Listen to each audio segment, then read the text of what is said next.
Desde este instante, Hoteles a la Carta Latinoamérica. Primer programa de streaming TV dirigido al empresariado hotelero. Un menú rico en información útil para el día a día en la industria de la hospitalidad. Novedades, entrevistas, negocios, recursos humanos. Conduce Roberto Salvi. Dirección técnica Tony Pacino. Muy bien, un nuevo programa más de Hoteles a la Carta Latinoamérica, y como habíamos dicho en el episodio 1 de Volver al Futuro, volver a nuestra historia, volver a nuestro presente, estamos por iniciar el episodio 2, y de vuelta le pedimos a Patricio Harrington, el que conoce bien la historia, no porque la ha transitado sus 300 años, sino porque la ha vivido desde adentro, está con nosotros. Patricio, buenas tardes, buenos días, buenas noches, gracias por estar nuevamente en este episodio 2. Muchas gracias, Alberto. ¿Cómo estás? Muy bien, nos dejaste algunas cositas en el anterior episodio para preguntar, para charlar, y siempre hay cuestiones tragicómicas en la hotelería, y vamos en este modernismo a darte yo a vos la primera, a ver si la recordás, cuando nuestro cantante y músico Charly García vivenció un especial momento cuando se tiró del piso 7 de un hotel de Mendoza. Y lo hizo recordatorio, y todos nos acordamos de esas cuestiones que a veces la hotelería resume de alguna manera un poco, vivencias de los famosos, de las personas, de gente que transita la cultura y la historia. Pero el detalle, porque yo he charlado con la gerenta de ese hotel cuando Charly García lo hizo, que mucha gente no lo sabe, no sé si lo sabés vos, es que él antes de tirarse del piso 7 tiró el compact disc, el equipo de música, para evaluar el peso, para evaluar un poco la pendiente, a ver cómo caía. O sea que cuando tuvimos rápidamente la palabra qué loco este tipo, mirá lo que hizo, bueno, dentro de su locura tiró otra cosa para ver un poco cómo veía el punto de gravedad desde arriba. Así que en el episodio anterior nos ilustraste bastante de aquel momento cero de la hotelería nacional, que sabemos que no fue criolla porque la de ella estaba sustentada por familias inglesas. ¿Sabes que nos queda una parte de qué cosas se han vivido en hoteles emblemáticos? ¿Qué historia produjo los hoteles que después tuvieron renombre y llegaron hasta los días de hoy con las cosas que habían pasado en determinados hoteles? Contanos, si te parece, de ese libro tan maravilloso que tenés sobre los 300 años. ¿Qué hoteles quedaron como destacados, característicos? ¿Por qué quedaron? ¿Por qué se destacaron? ¿Y por qué hoy se siguen comentando en las efemérides respecto de lo que ha pasado en cada uno de ellos? Bueno, básicamente en el bloque de los hoteles los recordamos de dos maneras. Uno, por sus particularidades y su peso gravitacional en la historia, ¿no es cierto? ¿Qué significaron? A pesar de que en muchos casos, muchas ocasiones, capaz que la gente ni siquiera de nombre los recuerda, pero sí tuvieron un peso específico en la cronología de la historia. Y después están aquellos hoteles que, por ejemplo, son denominados el grupo de los 100, ¿sí? Que son muy pocos, que son aquellos hoteles como, por ejemplo, lo era, el Hotel Plaza, ¿sí? Que son aquellos hoteles que pasaron la raya de los 100 años de antigüedad, ¿no es cierto? Entonces, bueno, tenemos dos contrapesos, ¿no? El contrapeso de los históricos, que son el Club de los 100, y tenemos el contrapeso de los que de alguna manera tuvieron particularidades o le hicieron mella a la historia. Son dos cosas completamente diferentes, sobre todo porque el Club de 100 cada vez hay menos, ¿no es cierto? Se van cerrando, y cada vez quedan poquititos hoteles del Club del 100. No sé si el actual cierre del Hotel Castelar sobre la Avenida de Mayo, el tradicional lugar histórico y cultural, tiene más de 100 años, ¿vos sabés? Yo no lo sé, pero debe andar por ahí el Hotel Castelar, ¿eh? El Castelar es de la época, no, a ver, seguramente que si me arriesgo el número me voy a equivocar, pero estamos hablando de la década del 30, del Hotel Castelar. Así que anda por el 90 y largo, como mi suegra más o menos, pero no llegó todavía al Club del 100. Muy bien, entonces, antes de que nos cuentes esas cuestiones pintorescas tan lindas que son hermosas para escuchar, ¿Dónde crees que se dio el momento en esa historia para que de alguna manera el hotel interactuara más socialmente y tuviera más connotación en la vida de ese centro o de ese lugar cívico? Porque yo creo que cuando hoy vemos la provincia de Buenos Aires en determinadas localidades, está lo típico del municipio, la catedral, la escuela, y siempre está muy enfrente o muy cerquita del hotel. ¿Qué crees que nació primero en todo ese andamiaje cívico? ¿Fue el hotel realmente un gran motor y hacedor de esa cuadrícula, perdón, donde ese formato se empezó a repetir y después el hotel formó parte de esa vida social? ¿Cómo lo ves para atrás en el tiempo eso? No, yo creo que el hotel es un fenómeno más bien, siempre hablando de hoteles así de calidad, ¿no es cierto? Porque hospedajes siempre hubo desde la época de Jesucristo. Pero si estamos hablando de hoteles de categoría, entendiendo que categoría es el superarse día a día, todos los días ir un poco más allá, podríamos decir que es bastante relativamente joven. Y estamos hablando de que en la historia de Argentina, los hoteles de categoría, como fenómeno social, están más o menos a partir de la década de, vamos a decir, en 1870 aproximadamente, y en lo que fue la generación de los 80 en la franja histórica de la Argentina, ¿sí? Donde los hoteles básicamente era aquel lugar a donde ir para ser visto, ¿sí? Para ver y para ser visto. Era la actividad más común de la época, sin embargo era una actividad snob y excluyente. Estos hoteles, a los cuales me refiero yo en la historia del libro, hablan de, obviamente, de las familias más bien, de las familias más patricias, y eran actividades que se ejercían en ese tipo de familias, por eso digo que eran sociales, pero excluyentes, ¿verdad? Era para algunos pocos. Se iba al hotel a cenar, y se iba al hotel a los eventos sociales, a las fiestas, a las reuniones, a las tertulias, etcétera, etcétera. Y ya a partir de la década del 70, 1870, empezó a ser como una costumbre cierta. Qué lindo, está bien explicado y uno se va situando en tu relato en aquel momento para entender el formato que había, cómo se acomodaba. Vamos entonces a esas pinceladas de historia respecto de recordatorios de hoteles que han hecho algo de historia y por algo lo han hecho. ¿Qué nombres, qué momentos de aquella historia justamente tenés para recordarnos? Bueno, dentro de los que significaron algo dentro de la historia, a mí me gustan particularmente aquellos que fueron pintorescos, coloridos, o como en el caso de Charly García, dentro de 100 años, cuando lo recordemos todavía, tengan un contenido así, pintoresco, ¿no? Si se quiere. Hay millones y millones. El libro está lleno de esas anécdotas. De repente, a mí me gustan aquellas anécdotas, sobre todo aquellos hoteles que todavía andan dando vueltas por ahí, y te los imaginas de una manera y contás la anécdota y la gente se queda con la boca abierta diciendo no te puedo creer. Por ejemplo, hay un hotel también centenario del Club de Ossian, que es el famoso Hotel Ostende, que es un hotel del año 1912, que fue construido por dos belgas, que en realidad venían a construir en la zona de Ostende una especie de lo que hoy sería mega country, ¿sí? Ya habían delineado calles, plazoletas, diagonales y hoteles. El famoso Hotel Ostende, que lo conocemos, queda sobre la playa en la localidad de Ostende, es de aquella época y tuvo muchas particularidades. La primera y principal es que hace 118 años que está abierto, y desde entonces no hubo un solo año en el cual no haya tenido que luchar a brazo partido contra los médanos, porque estaba rodeado de médanos y los médanos se corrían de un lugar para otro, ¿sí? O sea que cuando llegabas para la temporada de verano, la mitad del hotel estaba completamente enterrada bajo arena. Y eso era así repetidamente todos los años. 118 años. Hasta la década del 80.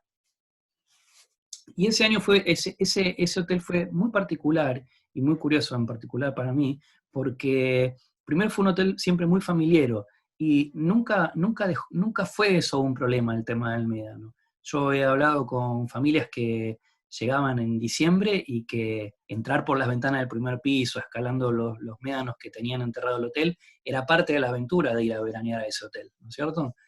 y al mismo tiempo es un hotel muy particular porque ahí muchas cosas ocurrieron. Por ejemplo, tenemos el caso de Saint Exupéry, el escritor del Principito, estuvo no una, sino 2 temporadas, 2 veranos hospedado ahí, y se comenta con cierto grado, bastante grado de exactitud, que gran parte de la descripción del desierto en el libro El Principito fue inspirado desde la ventana de la habitación de Saint Exupéry dentro del Hotel Ostende. No lo vamos a poder comprobar, no está el autor como para decirlo, pero es un rumor bastante fundado. Ahora, increíble, qué visión o qué esfuerzo, qué decisión hacer un hotel en una playa que recién empezaba. No sé qué habría ahí de tentador más que la línea del horizonte del mar. Más allá de eso, ¿qué podía haber? Semejante epopeya, no había rutas para trasladar todo. Estamos 100 años atrás, Nada. mover todo ese paquidermo para hacerlo. Nada. Increíble. Qué Increíble. Generación hacedora, Dios Esos mío. eran terrenos de Felicita Guerrero, que los había cedido justamente para la realización de esta obra. Fue titánica porque, viste que hoy la costa atlántica, qué sé yo, a lo mejor podés ver un emprendimiento aislado no sé, 25, 30 kilómetros de un balneario más o menos conocido. Pero en aquella época era a la nada absolutamente mismo. O sea, lo único que había era Mar del Plata y se te acabó. Y de repente, bueno, estaban estos visionarios que arrancaban con un proyecto. Además, una cosa es un hotel y otra cosa es delinear una ciudad desde cero. Y ocurría mucho en la época de la misión del invierno de Empedrado, ocurrió en muchos lugares.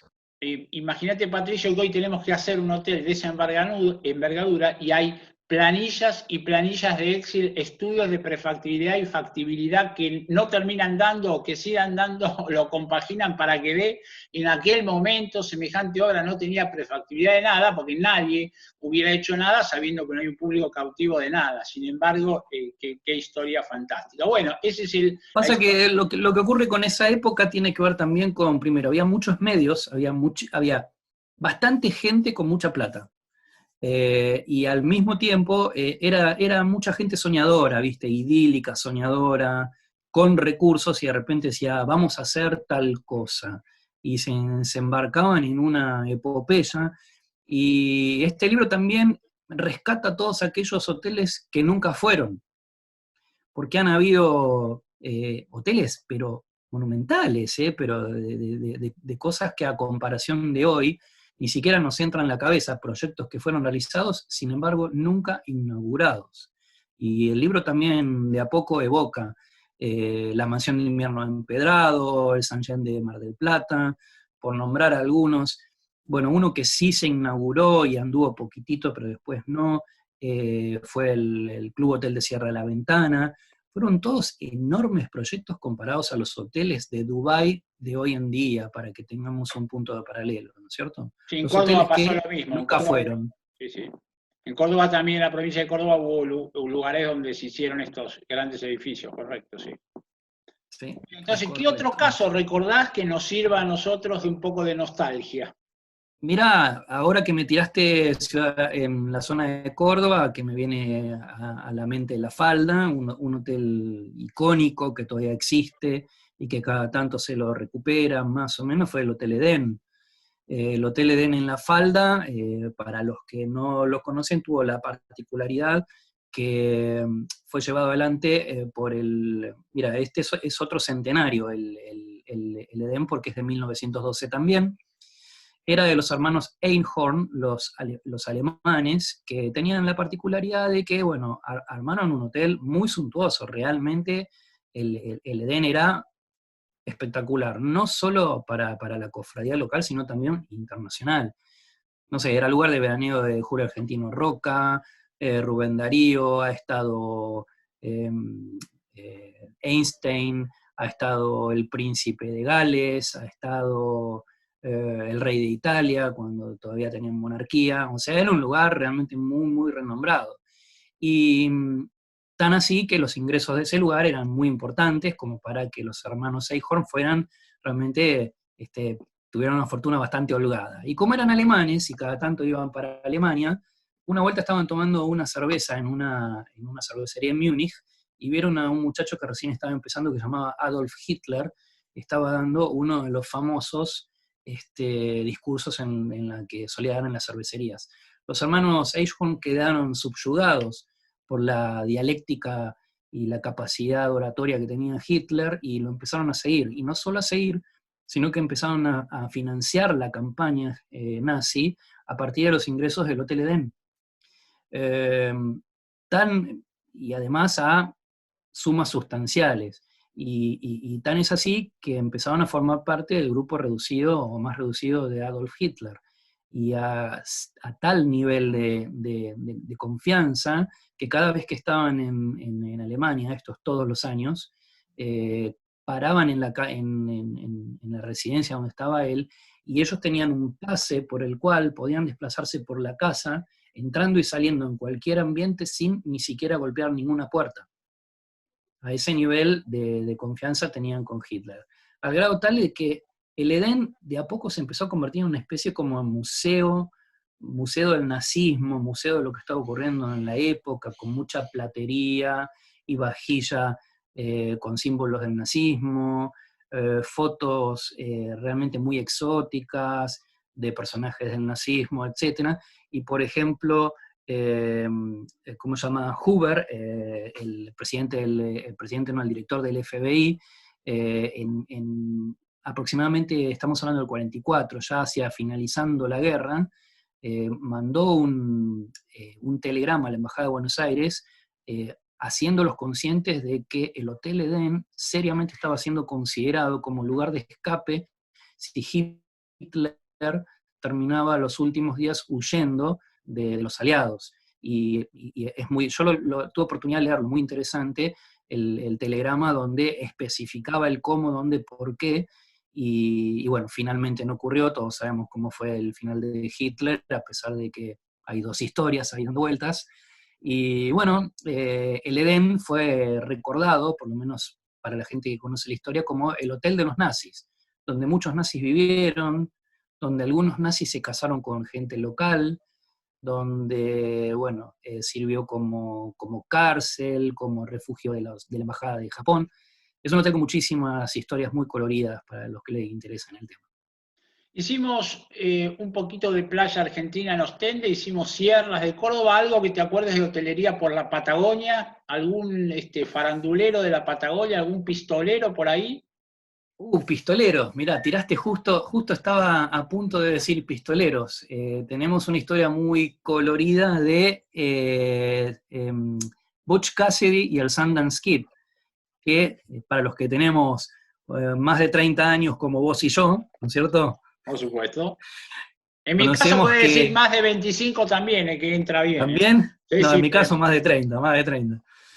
Bueno, para todos aquellos que de chicos veíamos películas de pistoleros, de cowboys, etc., bueno, Butch Cassidy y Sundance Kid fueron los atracadores, los asaltantes de bancos y de trenes más famosos que hubo en Estados Unidos a fines del siglo XIX, hacia 1890 aproximadamente, por el estilo.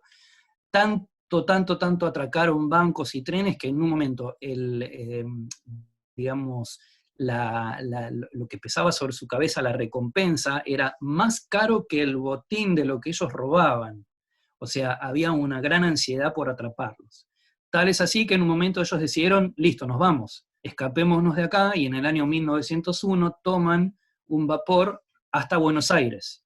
Escapan de Nueva York a Buenos Aires.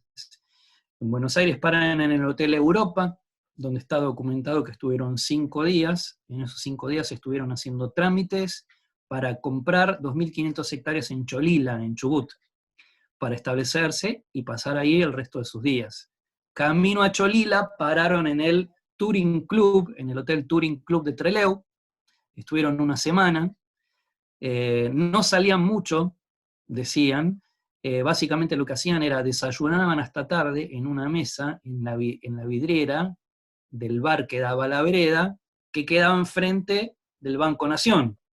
Y en realidad, ¿qué estaban haciendo? Inteligencia para entrarle al Banco Nación.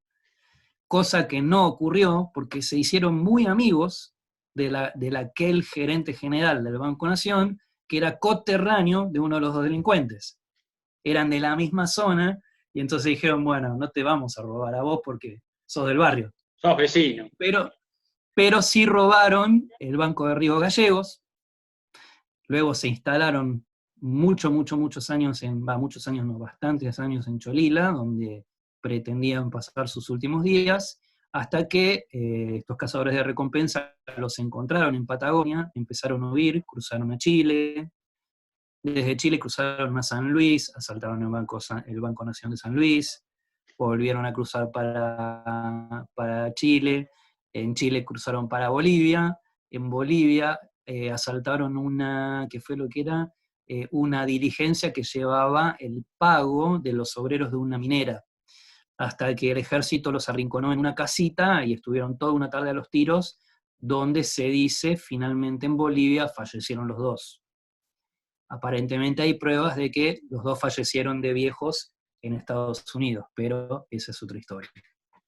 Estamos en el episodio 2 de Volver al Futuro con el relato de la historia, de 300 años de historia de Patricio Harrington sobre la hotelería propia de nuestro país. En estos 300 años, ¿viste lineamientos parejos o viste puntos muy destacados de la hotelería? Cuando hacías el estudio, cuando tejías toda esta historia, ¿narrabas tranquilo o hay sacudones de lo que sea, de arquitectura, de gente? Ya nos contaste en 1870 la fiebre amarilla.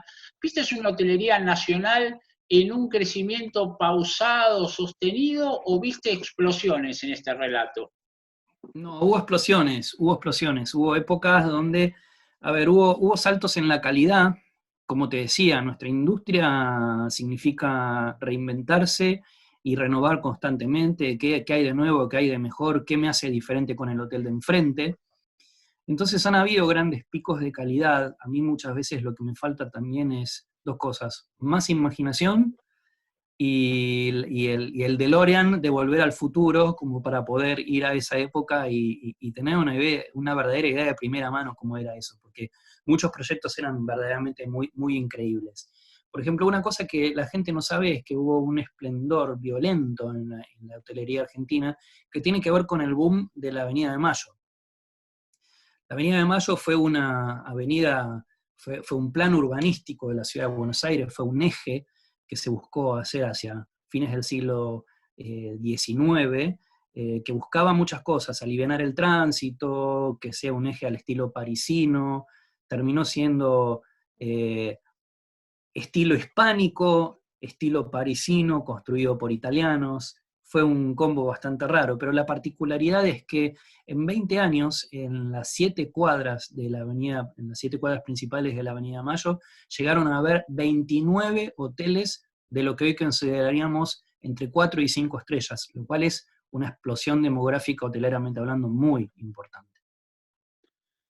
Qué fuerte, qué lindo. Bueno, realmente apasionante. Yo creo que vos decís 4 años te llevó el libro. Exacto. Y en algún momento hubo que apagar la máquina, si no seguíamos. Claro, porque el que investiga, yo no soy investigador, pero el que investiga como tu caso, quizás el punto de algo es el inicio de una secuencia para atrás que entras a deshacer, y decir sigo o no sigo, lo pongo, lo anoto, lo saco, lo dejo. Vamos a decirle a aquellos que están escuchando el programa que al final vamos a dar después por escrito el blog donde podemos ir de alguna manera siguiendo el libro antes que salga a las librerías de Buenos Aires.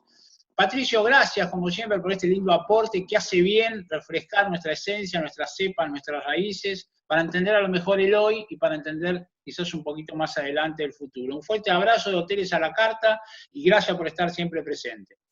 Gracias, Roberto, un abrazo grande y como siempre a tu disposición, y gracias por invitarme.